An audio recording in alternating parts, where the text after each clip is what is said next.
As we're taking this engine apart, we're going to be cleaning it up. We're just noticing little things that could have, well, definitely had an influence on performance. But if you look at this, as we take this thing apart, we notice that this advance mechanism is really gummed up and it's real slow. There's supposed to be springs and it should snap back and forth. And then we check to see if the vacuum advance operates. And you can see the rod pull and it holds. A lot of times these diaphragms will dry out and then you're not getting any vacuum advance. A lot of guys don't even believe in vacuum advance, but it really does help on a street car to get better gas mileage. Well, it just needs a little lubrication. It shouldn't have to be pulled back. Either these springs are too weak or this is really gummed up. That's slow motion. It's just going to be a lot of degreasing. Yeah. This thing here is paper thin for the heater hose. I might see if I can get a reproduction of that. A little loose action here. Could that be sucking air in? And the PCV valve there. This is all dried up down there. And we want to drain the coolant in the water jackets. Not sure if that's it. I think this freeze plug is leaking anyway. When we're done blowing it off, we'll just bang out this freeze plug and we'll drain it that way and do that on both sides. Since this is stripped, I'll have to take those out to replace them.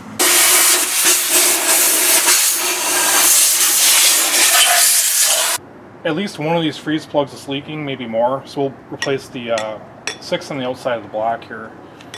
So just beat these in.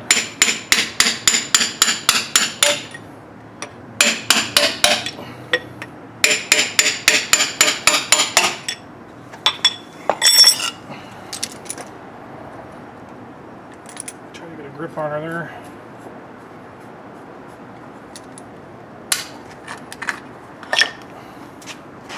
Oh, see the sealant going in. Yeah, it looks like they use silicone. I'll be using the aviation sealant when I put them in. Pretty good luck with that.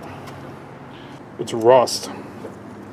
We'll take the garden hose to it and hopefully we can flush a lot of that out of there. And then when we do the first startup, we'll have a flush tee on it and we'll flush it again.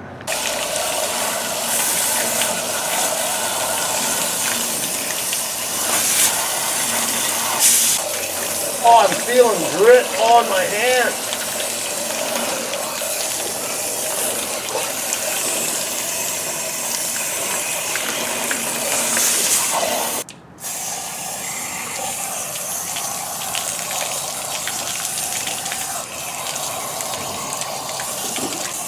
Oh, look at Jesus.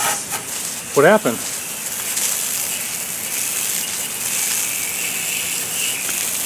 Stuck on, full wet. See the chunks on my hands? That's all that's coming out. It's all grit.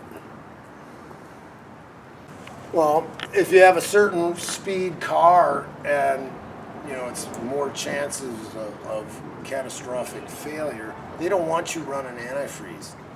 And you wouldn't want it yourself because even water's bad on the track, but if you gushed out a whole bunch of antifreeze, it makes it even slipperier. And they get mad when you dump antifreeze on the track. Okay, you can see all this grit that came out. I mean, there's big chunks and stuff. And I had previously hosed this all down. Maybe some came out of that groove right there. But I had it clear under here. But there were some big chunks of grit. Anytime you get a lot of crud in your cooling system and that rust and scale is against the block, here you are trying to take cool water and go past your cylinder walls and especially up in your heads, trying to extract heat away, and if you got a layer of crusty, rusty scale, it just can't do its job. So as soon as you can get this flushed out as clean as possible, it'll keep your engine cooler than if you had crusty rust inside and scale, actually like an insulator.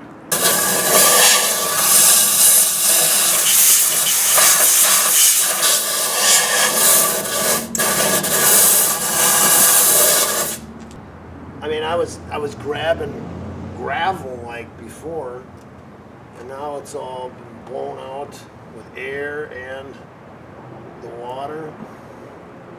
That's the best we can do. Picked up one of these devices that you hitch up with propane and it attracts mosquitoes.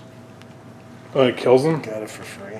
Is it the mosquito killing machine? Is that what that's called? Like you put in your yard or something? Yeah. They're like, Yeah, the lady goes, I don't ever use it. You can have it. I thought Kevin had one of those. Did it work any good? I think you kind of did. You end up with like a huge bag full of dead mosquitoes. You got to put like a 20-pound tank of it. I don't know how much propane it is. Alright, we're going to take a look under this valve cover for the first time. Looks pretty good. Boy, it sure does look pretty clean in there. Well, that's good news. Well, you could get this a little cleaner. Oh yeah, we'll wipe that up. Somebody dingered them up. You can knock the dingers off. Let's take this off. He really wants to take the intake off. I think we're going to have to get a decent paint on this valley pan anyway. I go to take this one off, and it's not even tight. Look like you're struggling.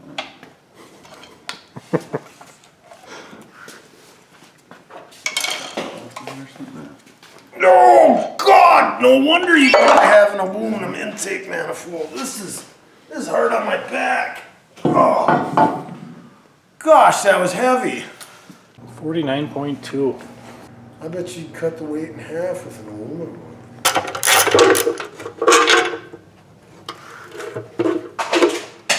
Oh, that's clean. Very clean on the inside in the oil So department. you would want to clean this all out. This whole. As best as you can anyway. Yeah. None of the casting flash is cleaned up here. I'm just going to leave it though. Wow, a chunk.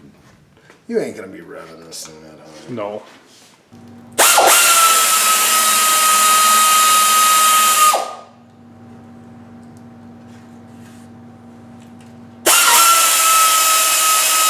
Do the numbers mean that it's been rebuilt or something, you think? So they match the Yeah, it's been stamped. rod to the whatever? Yeah, you can see the rod's been stamped, so I think it was gooier before, and somebody didn't do that great of a job of cleaning.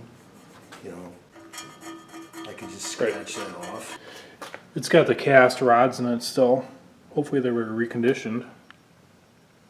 Right, you want to take the windage tray off because we're gonna have to take this rear cap off to be able to do this seal. We'll probably have to take that flex plate off as well. So it's another 1/2 inch. Was it missing these bolts here? Yeah, there was nothing in there. Really? Yeah. So this is just floating around. Yeah. There's two here. Right. So Yeah, put 2 in, but not all of them. Nice. Somebody forgot. Wouldn't you just use one here and one there? If you're short on bolts.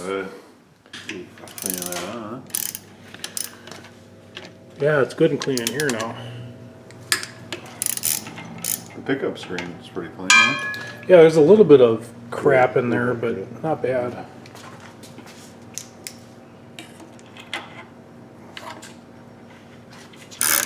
Remember, you gotta get 2 more of these. Looks like what, a 5/16 bolt, huh?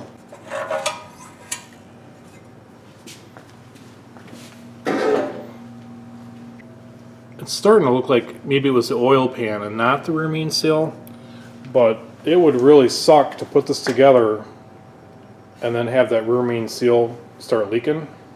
So we're just going to go ahead and pop that in as an insurance measure. So we took the rear cap off here, and you can see this block does not have the 4-bolt main caps in the 3 centers. And it's got the rope seal in it, and it's perfectly dry. So chances are it was actually just leaking at the pan. The bearing's got a little wear on it. It doesn't look too awful bad. This is somewhat smooth in here, so we'll see if we can get that neoprene seal in there. That'll more than likely be a standalone video.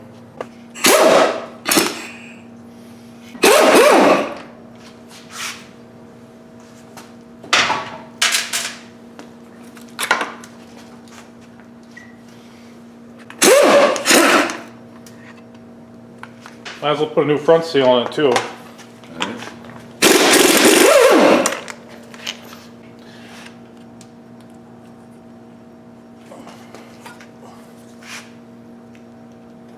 It's silicone on there for some reason. Trying to seal it, huh? That's odd. What's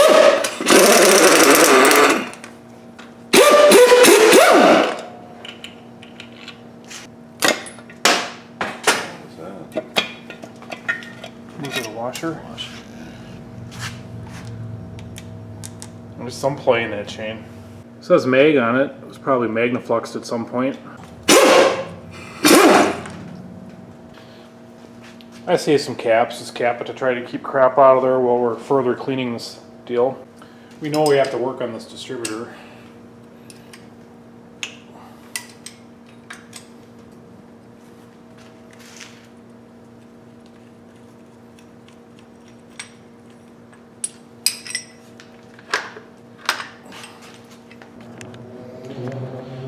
I've marked the flex plate. I'm going to take it out to ease in the replacement of that rear main seal.